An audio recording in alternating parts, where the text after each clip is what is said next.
نحمده ونصلي ونسلم على رسوله الكريم اما بعد فاعوذ بالله من الشيطان الرجيم بسم الله الرحمن الرحيم ومن آياته يريكم البرق خوفا وطمعا وينزل من السماء ماء فيحيي به الأرض بعد موتها إن في ذلك لآيات لقوم يعقلون۔ اور اس کی نشانیوں میں سے ہے کہ تمہیں ڈرانے اور بارش کی امید دلانے کے لیے بجلی دکھاتا ہے اور آسمان سے پانی اتارتا ہے تو اس کے ذریعے زمین کو اس کی موت کے بعد زندہ کرتا ہے۔ بے شک اس میں عقل والوں کے لیے نشانیاں ہیں۔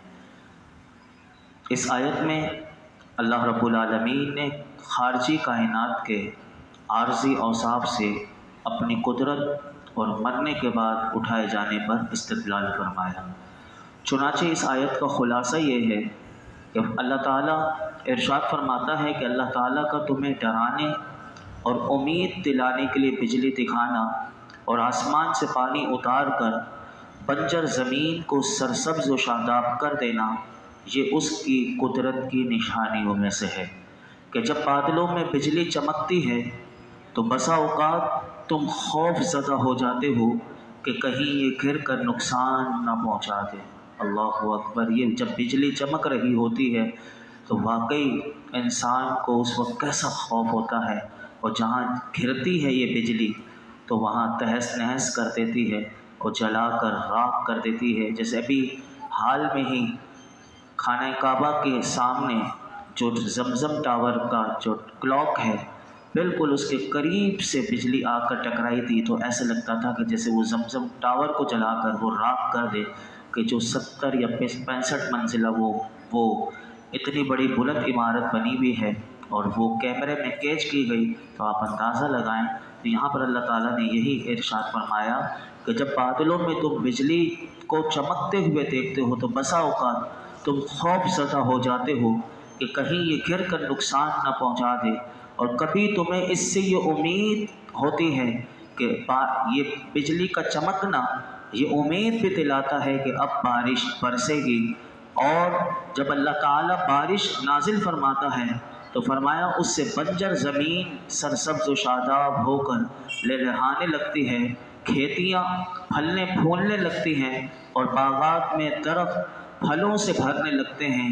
یہ چیزیں دیکھ کر فرمایا حقیقی طور پر غور و فکر کرنے والے جن کے پاس عقل میں نے دی ہے، اس غور و فکر کی عقل سے فرمایا کہ وہ اس نظام چلانے والے کی معرفت کو حاصل کرتے ہیں، یعنی اللہ کی معرفت کو وہ حاصل کرتے ہیں کہ برسہا برس سے زمینوں کی سیرابی اور ان کی سرسبز و شادابی کا یہی نظام ہے، اور اس نظام کے تسلسل اور یکسانیت سے ظاہر ہوتا ہے کہ اسے بنانے والا اور اسے چلانے والا موجود ہے اور وہ واحد ہے اور اس کی قدرت کامل ہے۔ اور اس میں یہ نشانی بھی ہے کہ اللہ تعالیٰ جس طرح ایک بنجر زمین، ایک مردہ زمین کہ جس کو انسان اگر پانی ڈال کے بھی اگر اس کو زندہ کرنا چاہے تو وہ زندہ نہیں کر سکتا، لیکن اللہ رب العالمین اس بنجر زمین پر جب آسمان سے بارش کا پانی نازل کرتا ہے تو وہ سرسبز و شاداب ہو کر لہلہانے لگتی ہے۔ تو فرمایا اسی طرح یاد رکھنا کہ جس طرح وہ مردہ زمین کو زندہ فرماتا ہے، اسی طرح ایک دن مردہ انسانوں کو بھی وہ زندہ فرمائے گا، اور جب اس کا حکم ہوگا تو فرمایا سارے اپنے دامن کو جھاڑتے ہوئے وہ قبر سے نکلتے ہوئے اس محشر کے میدان کی طرف چلنا شروع ہو جائیں گے۔ جیسے بنجر زمین زندہ ہو سکتی ہے تو ایسے ہر انسانوں کو بھی زندہ فرمائے گا۔ اس سے انسان سوچے کہ مر کے اٹھنے کے بعد میرا جو انجام ہوگا تو میں اس دنیا کی زندگی کو غنیمت اپنے لیے سمجھتے ہوئے میں اعمال صالحہ کر لوں اور اللہ کو راضی کر لوں، کیونکہ یہ تو چند دن کی زندگی ہے، لیکن حقیقت میں جب اٹھنا ہے اور بار بار یہ قرآن کا پیغام یہ آ رہا ہے کہ انسان نے اٹھ کر دوبارہ اس کی بارگاہ میں حاضر ہونا ہے، تو انسان اگر اس حقیقت کو سمجھ لے تو یقین کیجئے کہ پھر اس کو دولت کی محبت، دنیا کی محبت اور بس اسی آسائش میں اپنی زندگی نہ گزارے، بلکہ پھر وہ اس کے لیے کوشش کرنا شروع کر دے گا۔ آگے اللہ تعالیٰ نے ارشاد فرمایا وَمِنْ آيَاتِهِ أَن تَقُومَ السَّمَاءُ وَالْأَرْضُ بِأَمْرِهِ ثُمَّ إِذَا دَعَاكُمْ دَعْوَةً مِّنَ الْأَرْضِ إِذَا أَنْتُمْ تَخْرُجُونَ وَلَهُ مَنْ فِي السَّمَاوَاتِ وَالْأَرْضِ كُلٌّ لَهُ قَانِتُونَ۔ اور اس کی نشانیوں سے ہے کہ اس کے حکم سے آسمان اور زمین قائم ہے۔ پھر جب تمہیں زمین سے ایک ندا فرمائے گا جبھی تم نکل پڑو گے، اور اسی کی ملکیت میں ہے جو کوئی آسمان و زمین میں ہے، سب اس کے زیر حکم ہے۔ یہاں پر اللہ رب العالمین نے دوبارہ خارجی کائنات کے ان اوصاف سے اپنی دوبارہ قدرت اور وحدانیت کی نشانی کو بیان کیا اور استدلال فرمایا کہ جو جدا نہیں ہوتے۔ اس آیت کے علماء نے دو معنی کیے۔ ایک معنی اس کا یہ کیا کہ اللہ تعالیٰ کی قدرت اور اس کی وحدانیت کی نشانیوں میں سے ایک یہ ہے کہ قیامت تک آنے تک آسمان و زمین کا اسی حیت پر قائم رہنا، یعنی برسہا برس سے کب سے یہ کائنات بنی، جب سے آسمان بغیر ستونوں کے کھڑا ہوا اور زمین کو کیسے اللہ نے بچھایا ہوا کہ کوئی یعنی زمین کی ایک چول بھی جو ہے وہ ڈھیلی نہیں ہوتی اور وہ ہلتی نہیں۔ فرمایا کہ یہ بھی اللہ کی قدرت کی نشانیوں میں سے ایک نشانی ہے کہ قیامت جب تک نہیں آئے گی، اللہ تعالیٰ فرماتا ہے یہ آسمان و زمین کا اسی حیت پر قائم رہنا اور یہ اللہ کے حکم اور اس کے ارادے سے ہے۔ اور دوسرا معنی اس کا یہ کیا گیا کہ اللہ کے حکم سے آسمان و زمین بغیر کسی سہارے کے قائم ہے، یعنی بظاہر ہمیں اگر کوئی عمارت بھی بنانی ہو تو اس کی چھت کسی سہارے کے بغیر بن نہیں سکتی، لیکن اے انسانوں غور تو کرو کیسے تمہارے رب نے زمین کو آسمان کو بغیر سہارے کے قائم کیا ہے۔ اور یہی معنی حضرت عبداللہ بن عباس اور حضرت عبداللہ بن مسعود رضی اللہ عنہم دونوں سے منقول ہے۔ اور اسی طرح آسمان و زمین کا اس طرح قائم ہونا اس بات کی دلیل ہے لوگوں کہ اس کو قائم کرنے والا ہے کوئی، اور وہ ایک ہے، اور وہ اسباب سے بے نیاز ہے، اسے کسی اسباب کی ضرورت نہیں، اسباب پیدا کرنے والا بھی وہ ہے، یعنی وہ بغیر اسباب کے آسمان کو کھڑا کر سکتا ہے اور بغیر اسباب کے اس نے زمین کو بچھا دیا۔ تو فرمایا وہ صرف اللہ تعالیٰ ہے کہ جس کے حکم سے یہ دونوں قائم ہیں۔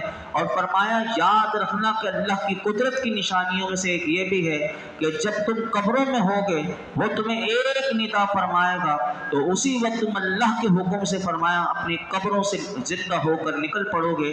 یہاں پر جو زندہ ہو کر نکل پڑنے پر علماء فرماتے ہیں اس کی صورت یہ ہوگی کہ حضرت اسرافیل علیہ السلام قبر والوں کو اٹھانے کے لیے دوسری بار سور پھونکیں گے۔ جب پہلی بار پھونکیں گے تو سب انتقال کر جائیں گے، اور دوسری بار جب پھونکیں گے تو وہ پھونک ایسی ہوگی، اس پھونک میں یہ ہوگا کہ اے قبر والوں کھڑے ہو جاؤ، تو اولین سے لے کر آخرین میں سے کوئی ایک بھی نہیں ہوگا کہ جو نہ اٹھے۔ یعنی اس سور میں یہ آواز میں اللہ تعالیٰ نے یہ طاقت دی ہوگی کہ کسی کی مجال نہیں کہ کوئی نہ اٹھ پائے، سب کو اٹھنا پڑے گا اور سب اٹھ کر چلیں گے۔ اور قرآن اس کو مختلف مقامات پر کیسے بیان کرتا ہے سنیے تاکہ ہم اس کے لیے تیاری کریں۔ سنیے اللہ تعالیٰ قرآن مجید میں سورہ زمر میں ارشاد فرماتا ہے وَنُفِخَ فِي الصُّورِ فَصَعِقَ مَنْ فِي السَّمَاوَاتِ وَمَنْ فِي الْأَرْضِ إِلَّا مَنْ شَاءَ اللَّهُ ثُمَّ نُفِخَ فِيهِ أُخْرَى فَإِذَا هُمْ قِيَامٌ يَنْظُرُونَ۔ اور سور میں پھونک ماری جائے گی تو جتنے آسمانوں میں اور جتنے زمین میں ہیں سب بے ہوش ہو جائیں گے مگر جسے اللہ چاہے، یعنی وہ بے ہوش نہیں ہوں گے جسے اللہ چاہے گا۔ اور فرمایا پھر دوسری مرتبہ اس میں پھونک ماری جائے گی تو اسی وقت وہ دیکھتے ہوئے کھڑے ہو جائیں گے۔ اسی طرح اللہ تعالیٰ سورہ یاسین شریف میں فرماتا ہے وَنُفِخَ فِي الصُّورِ فَإِذَا هُمْ مِنَ الْأَجْدَاثِ إِلَىٰ رَبِّهِمْ يَنْسِلُونَ۔ اور سور میں پھونک ماری جائے گی تو اسی وقت وہ قبروں سے اپنے رب کی طرف دوڑتے چلے جائیں گے، دوڑتے چلے جائیں گے۔ اللہ اکبر۔ اسی طرح اللہ تعالیٰ ایک اور مقام پر سورہ یاسین میں ہی فرماتا ہے ان کانت الا صیحۃ واحدۃ واذا هم جميع لدینا محضرون. وہ تو صرف ایک چیخ ہوگی. وہ سور کیا ہوگی؟ اللہ نے اس کا تعارف کروایا. وہ ایک چیخ ہوگی تو اسی وقت وہ سب کے سب ہمارے حضور حاضر کر دیے جائیں گے. اور اللہ تعالیٰ اما پارے کی سورہ نازعات میں ارشاد فرماتا ہے وَإِنَّمَا هِيَ زَجْرَةٌ وَاحِدَةٌ فَإِذَا هُمْ بِالسَّاهِرَةِ.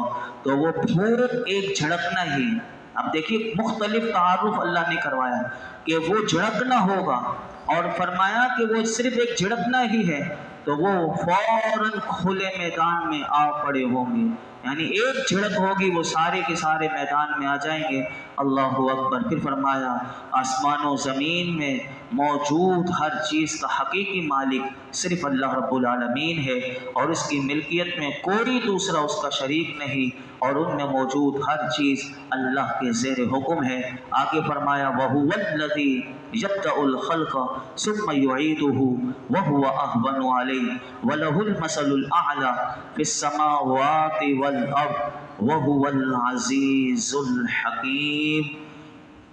ارشاد فرمایا اور وہی ہے جو اول بناتا ہے اور پھر اسے دوبارہ بنائے گا اور تمہاری عقلوں کے اعتبار سے دوسری مرتبہ بنانا اللہ پر پہلی مرتبہ بنانے سے زیادہ آسان ہے.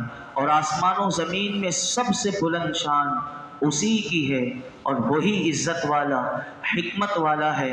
یہاں اللہ رب العالمین نے فرمایا کہ اللہ تعالیٰ ہی مخلوق کو پہلی بار بناتا ہے اور اس کے ہلاک ہو جانے کے بعد پھر اسے قیامت کے دن دوبارہ بنائے گا.